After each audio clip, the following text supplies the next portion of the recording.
आने के साथ ही बैठकों का दौर भी तेज हो गया है। बीजेपी लगातार मैराथन बैठक कर रणनीति बनाने में लगी हुई है।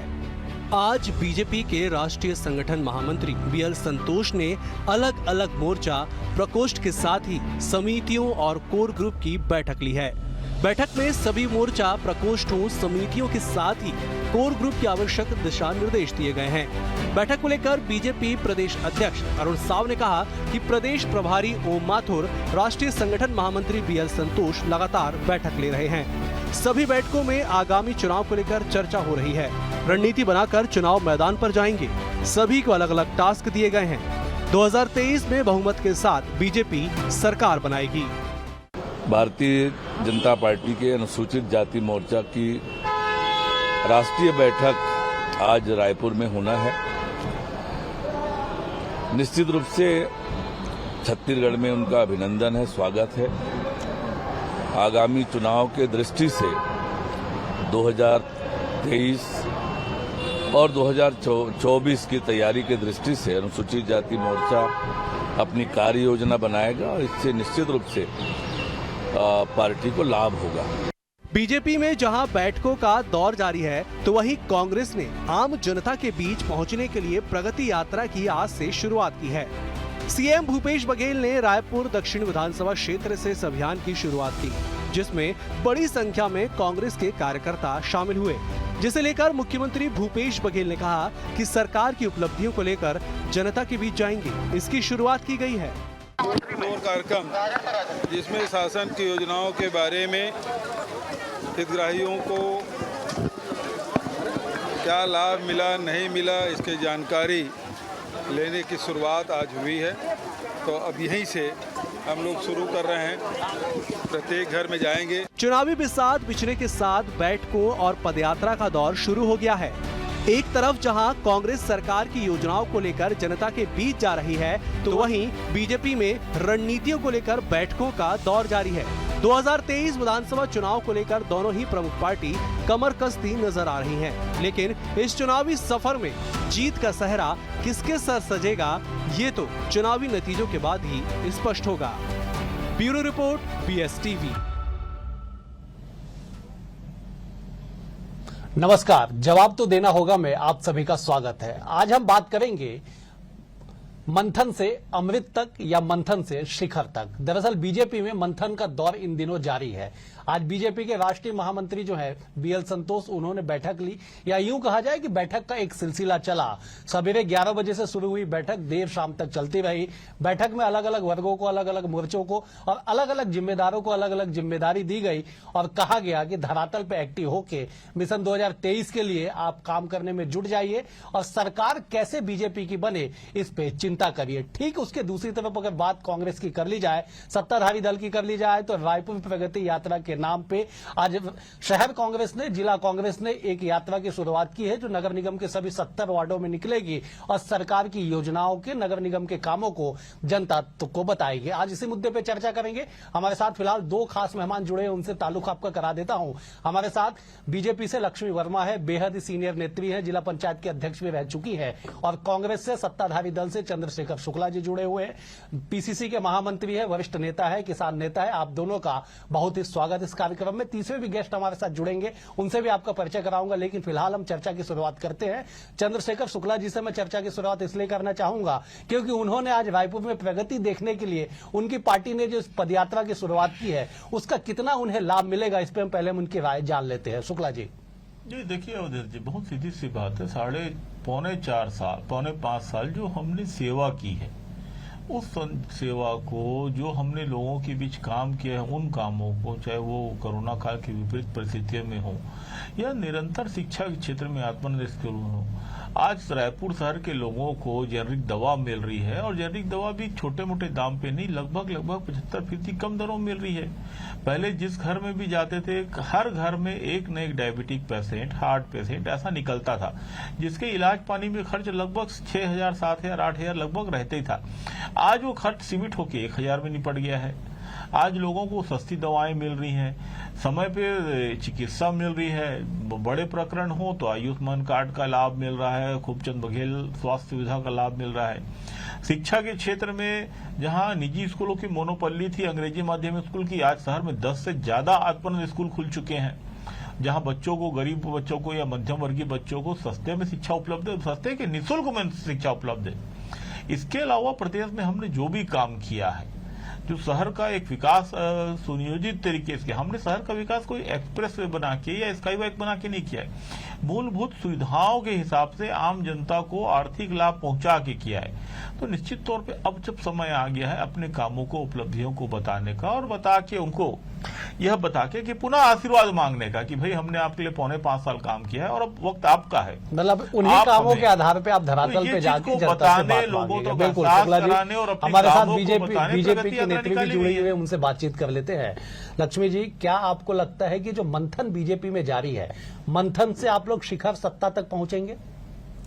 देखिए, निश्चित रूप से आज भारतीय जनता पार्टी विपक्ष में है छत्तीसगढ़ में, और हम अपनी जो भूमिका है उसको बखूबी निभाते 4.5 साल से आ रहे हैं। पार्टी जो है, आज कांग्रेस की सरकार जो है वो अभी हमारे चंद्रशेखर जी जिस प्रकार से बता रहे हैं कि अर्थव्यवस्था को मजबूत करते हुए आम जनता के लिए काम किया है, लेकिन मैं पूछना चाहती हूं उनसे कि क्या छत्तीसगढ़ में उन्होंने 36 घोषणाएं जो की गंगा जल को हाथ में लेके, क्या उन घोषणा को उन्होंने पूरा कर पाए?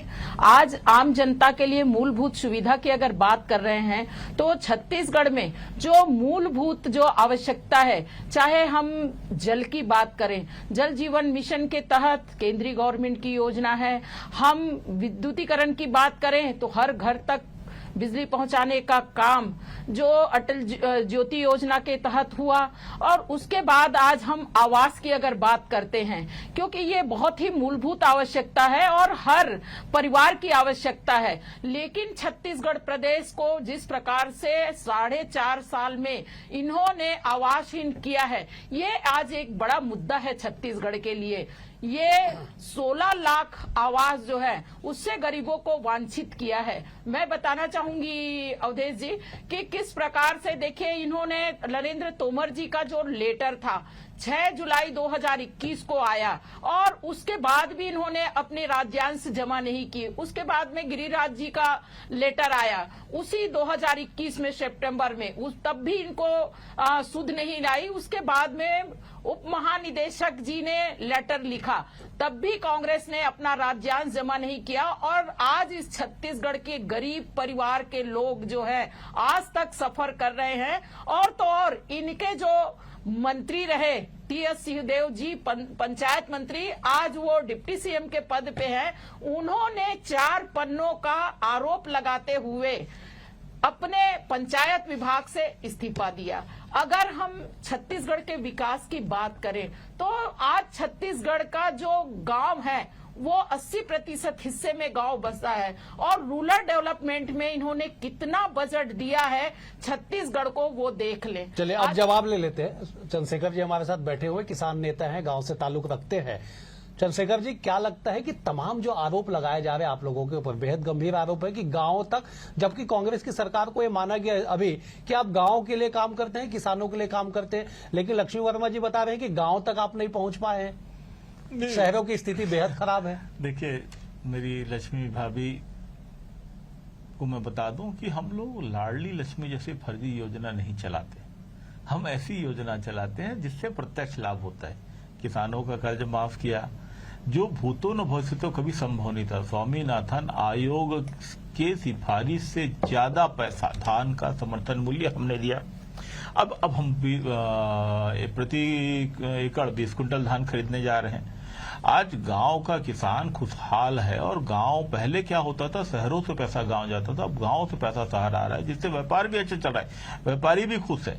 अब मेरी लक्ष्मी भाभी पता नहीं किस प्रकार के आरोप लगा रहे, आवास की बात करे, पता नहीं किन पत्रों की बात कर रही। मुझे तो ऐसा याद आ रहा है कि आवास योजना के लिए छत्तीसगढ़ सरकार को केंद्र सरकार ने पुरस्कृत किया था।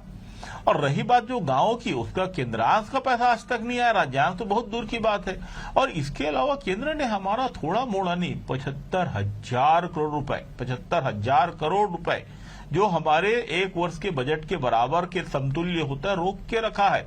चाहे वो कोयले की रॉयल्टी का पैसा हो, चाहे वो जीएसटी का पैसा हो, चाहे सीआरपीएफ के जवानों को जो पैसा केंद्र को देना था वो हमारे हिस्से से गया वो पैसा हो।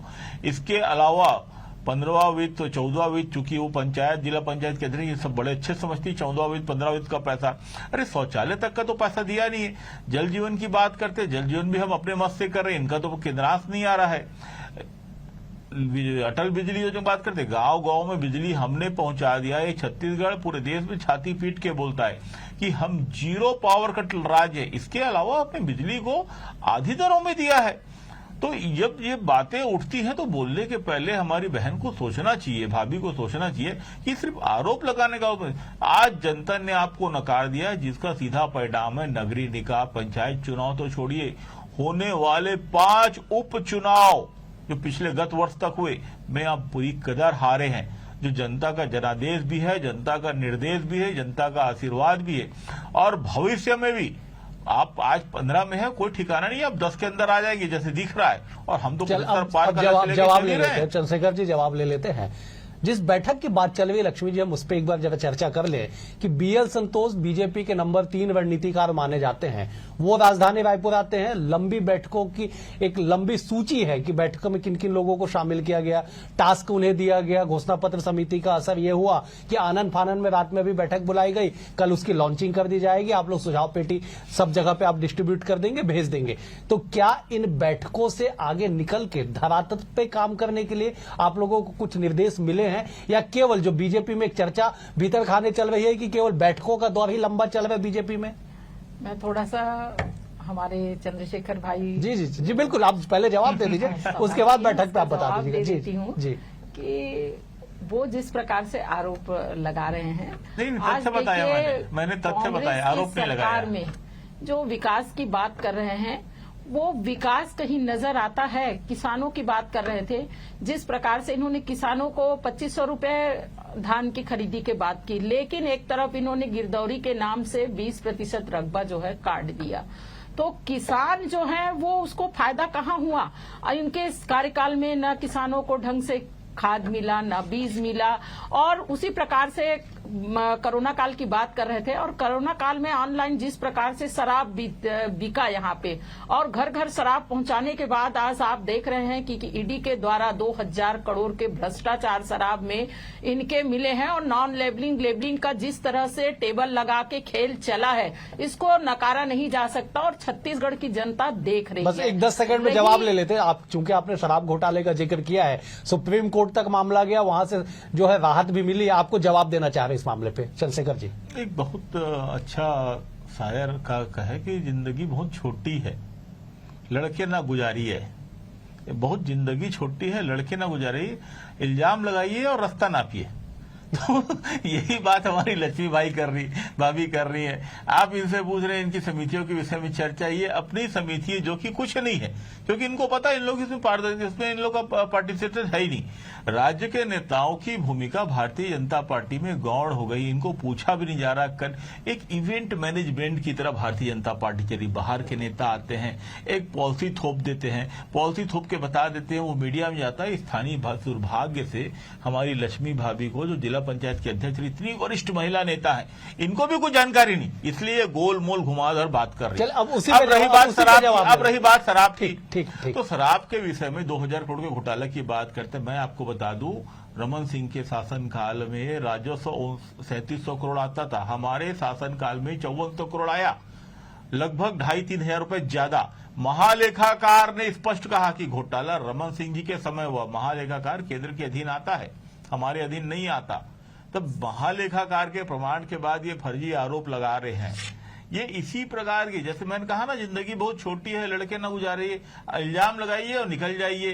तो ये इल्जाम लगा के सोचते हैं कि अब जवाब ले लेते, आपने उस शायरी को 2 बार कह दिया, अब तो जवाब ले लेते लक्ष्मी जी। छत्तीसगढ़ की क्या बैठकों को लेके जी बताइए। शराब का जो घोटाला है, अरे मैंने कहा इल्जाम लगाइए, निकल जाइए, कौन जा रहा है चेक करने? हकीकत है, हजारों वो करोड़ का सामने ला घोटाला रहे तो हैं। मोदी जी ने किया भारतीय राफेल जनता में, पार्टी इल्जाम लगा के तो मैं भी हकीकत निकल जा रहा जो है वो हूँ। सामने लाई है चंद्रशेखर जी। हकीकत और क्या है? वही आप महालेखाकार हकीकत झूठा है? आपने जो केंद्र नॉन का बैंकिंग महालेखाकार शराब को झूठा है बराबर क्या? काउंटर लगा के जो बेचा है और उससे जो अवैध कमाई हुई है, अहमदाबाद में लोग जहरीली शराब पी के मर रहे हैं, आपके राज्य में से लेके गुजरात में जहरीली शराब पी के मर रहे हैं। कोरोना काल में हरियाणा से और मध्य प्रदेश से दारू आता था, सप्लाई हो गई, भाजपा शासित नेता लोग लेके आया करते थे। रहे हैं कि सेंट्रल लीडरशिप जो आ रही है, देखिए हम पार्टी के वरिष्ठ को सम्मान देते हैं। अपनी समितियों के विषय में बताइए जो पूछा जा रहा है आपसे बार बार। पार्टी की रीति नीति तय होती है। आपको पता है भाजपा समितियों की बैठक में क्या तय हो रहा है? राजनीति आप लोगों को पार्टिसिपेट करने मिल रहा है कि नहीं मिल रहा है? वाले आप लोगों की सुनवाई हो रही है कि नहीं हो रही वहाँ? कि सब कुछ बाहर के लोग कर लेंगे? पहली ऐसी कमेटी है, मैंने भविष्य जीवन में कभी नहीं देखा कि चुनाव अभियान समिति का अध्यक्ष भी बाहर का रहेगा। भारतीय जनता पार्टी चुनाव अभियान समिति का अध्यक्ष भी इनके यहाँ बाहर का है। कार्यकर्ता जो निर्णय लेते हैं कोई उन पे छत्तीसगढ़ मिला ही नहीं इनको। पार्टी के जो वरिष्ठ हैं सहमति के साथ काम करते हैं। ये कांग्रेस नहीं है जहां एक पार्टी के आधार पे राजनीति चलती है और बन कोई भी जाए। आज खड़गे जी बन गए हैं, आपके सम्मानीय है, निर्वाचित हुए हैं भाई, निर्वाचित हुए हैं। आज भी कमांड गांधी परिवार से बाहर नहीं आया है। आज तक वो अपनी कमेटी गठित नहीं कर पाए हैं और आप यहाँ पे बड़ी बड़ी बातें कर रहे हैं। भाई आज हमारे संगठन जो राष्ट्रीय संगठन है, उनके अगर संगठन महामंत्री के रूप में हमारे बीच में अगर राजनीतिक पृष्ठभूमि है, उनमें हम नीति बनाते हैं और उसमें उनकी बैठक लेना या आना, भाई आपके भी राष्ट्रीय नेतृत्व के लोग आ रहे हैं लगातार यहाँ पे, तो इसमें कौन सी बड़ी बात है? हम राजनीति लक्ष्मी जी मैं ये जानना चाहता हूं, मतलब दर्शक को ये हम बताना चाहते हैं एक बार आपके जरिए कि बीजेपी के जो भीतर खाने जो चर्चाएं हैं कि केवल बैठकों का दौर ही चलता है, एक बैठक इसलिए की जाती है क्योंकि अगले बैठक का तारीख और समय तय किया जा सके।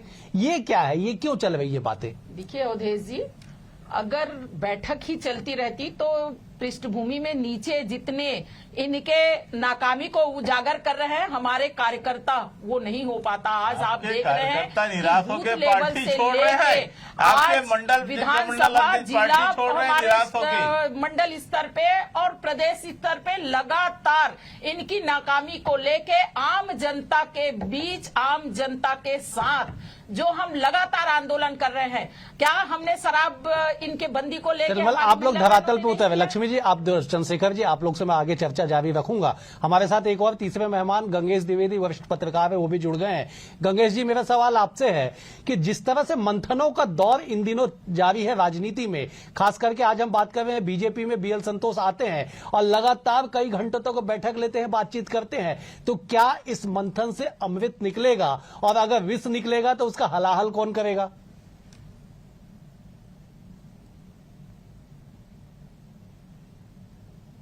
गंगेश जी, अगर आप तक मेरी आवाज पहुंच रही हो, चले मैं चंद्रशेखर जी आप ही जवाब दे दीजिए कि जिस तरह से बीजेपी में बैठकों का दौर चल रहा है, मंथन चल रहा है, उस मंथन से अमृत क्या निकलने की उम्मीद आप लोग को दिखाई पड़ती है? हालांकि आप लोगों को दिखाई नहीं देगा, आप लोग विपक्ष में है, और अगर विष निकलेगा तो उस विष का हलाहल कौन करेगा? आप जिस तरह से कह रहे हैं कि लगातार केंद्रीय नेता आ रहे हैं, तो क्या विष का हलाहल वही करेंगे या प्रदेश नेतृत्व पे थोपा जाएगा?